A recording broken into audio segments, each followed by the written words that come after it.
Carlo অ্যানচেলত্তিকে বলা হয় master tactician এবং কেন তিনি মাস্টার ট্যাকটিশিয়ান তার আরও একটা ঝলক দেখা গেল ওয়ার্ল্ড কাপের রাউন্ড অফ 32-এর ব্রাজিল জাপানের মধ্যকার ম্যাচে।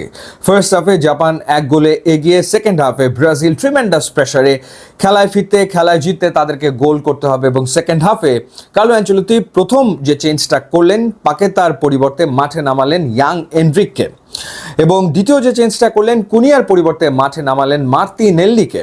ফার্স্ট হাফে জাপান এত সুন্দর লো ব্লক করেছে এবং সেই লো ব্লকে বারবার ব্রাজিল আসলে আটকে যাচ্ছিল।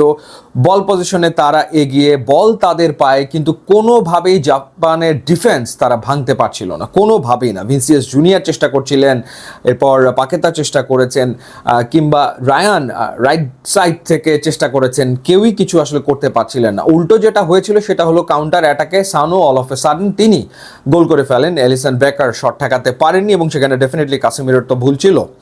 সেকেন্ড হাফে গিয়ে তারা তাদের খেলার স্টাইলে পরিবর্তন আনে এবং ডেফিনেটলি সেটা তো অ্যানচেলত্তির ট্যাকটিক্স। লং বলে খেলা শুরু করো, অর্থাৎ থ্রু পাস দিয়ে হচ্ছে না, তাহলে কি করার? লং বলে খেলা শুরু করো, ডিবক্সের ভেতরে বল ফেলা শুরু করো এবং এই ট্যাকটিক্স অ্যাপ্লাই করে কিন্তু ব্রাজিল সফল হলো। পরপর 3টা চান্স, একটা চান্স ছিল গিমারায়েজের হেডার, দুর্দান্ত একটা হেডার ছিল তার, বলটা বাড়িয়েছিলেন দানিলো, চমৎকার ক্রস, দুর্দান্ত হেডার, সেটা আসলে গোল হয়নি। কিন্তু তারপরে গ্যাব্রিয়াল যখন ক্রসটা করলেন বক্সের ভেতরে, কাসিমিরো চমৎকার হেডারে দলকে আসলে সমতায় আনলেন। সো এই যে খেলার স্টাইলে পরিবর্তন করে ফেলাটা, জাপানের যে লো ব্লক, তাদের যে জোনাল মার্কিং, সেটাকে ভাঙতে গেলে আসলে লম্বা বলে খেলতে হবে, ক্রস করতে হবে ডিবক্সের ভেতরে, সেটা ব্রাজিল করা শুরু করে এবং লিটারালি সেকেন্ড হাফে গিয়ে ব্রাজিলের মতো খেলা শুরু করে এবং যে গোলটা হয়েছে মার্তিনেল্লি শেষ মুহূর্তে, অর্থাৎ শেষ বাঁশি বাজার একটু আগে, সেই গোলটাও তৈরি করে দিয়েছেন গিমারায়েজ। অসাধারণ খেলেছেন এই ম্যাচে। শুধু এই ম্যাচে না, আমার মনে হয় যে গ্রুপ পর্বের 3টা ম্যাচ এবং এই ম্যাচ 4টা ম্যাচেই গিমারায়েজ অসাধারণ ফুটবল খেলেছেন। ওয়েল, ভিনিসিয়াস জুনিয়র ওয়ার্ল্ড কাপে তার 5ম গোলটা পেতেই পারতেন। হি ওয়াজ আ বিট আনলাকি, কারণ তার নেওয়া শটটা সাইড পোস্টে গিয়ে আসলে লেগেছে, নাহলে 5ম গোল তার আসলে হয়ে যেত। জাপান কখনো আসলে বিশ্বকাপের নকআউট পর্বে জেতেনি, বাট এই জাপান যে ব্রাজিলকে টাফ টাইম দেবে সেটা আসলে অনুমান করাই যাচ্ছিল, কারণ জাপান আসলে গ্রুপ পর্বে নেদারল্যান্ডসের এগেনস্টে 2-2 গোলে ড্র করেছে, দুর্দান্ত ফুটবল খেলেছে। সুইডেনের এগেনস্টে তারা 1-1 গোলে ড্র করেছে। লাস্ট 10টা ম্যাচে ইউরোপিয়ান সাইডের কাছে জাপান আসলে হারেনি।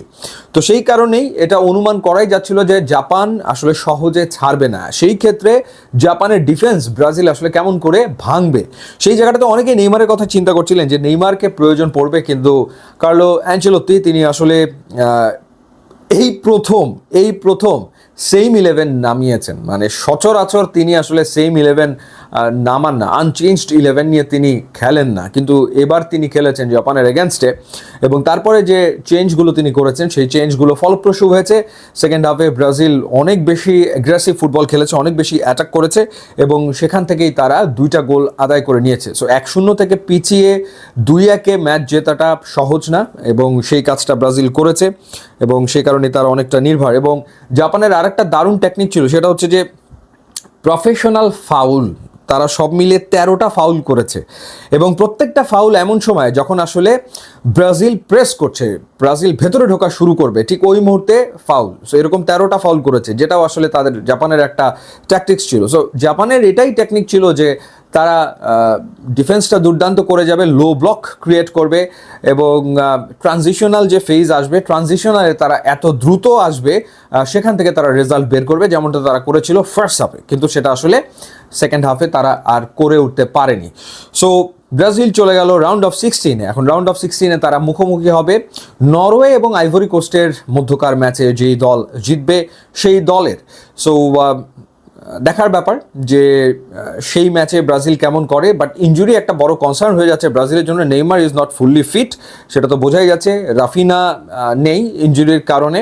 কাসিমিরো তিনিও আসলে আঘাত পেয়েছেন, সো নেক্সট ম্যাচে তিনি খেলতে পারবেন কিনা সেটা একটা ব্যাপার।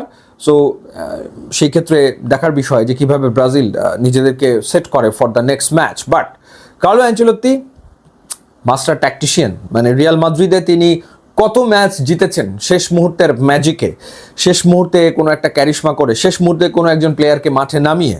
সো যে ঘটনাটা রিয়াল মাদ্রিদে তিনি করে অভ্যস্ত, সেই ঘটনাটাই তিনি দেখালেন ব্রাজিল দলের কোচ হয়ে। ইউটিউব এবং ইনস্টাগ্রাম লিঙ্ক দেওয়া আছে, আপনারা যোগ দিলে খুবই খুশি হবো। And thanks for watching.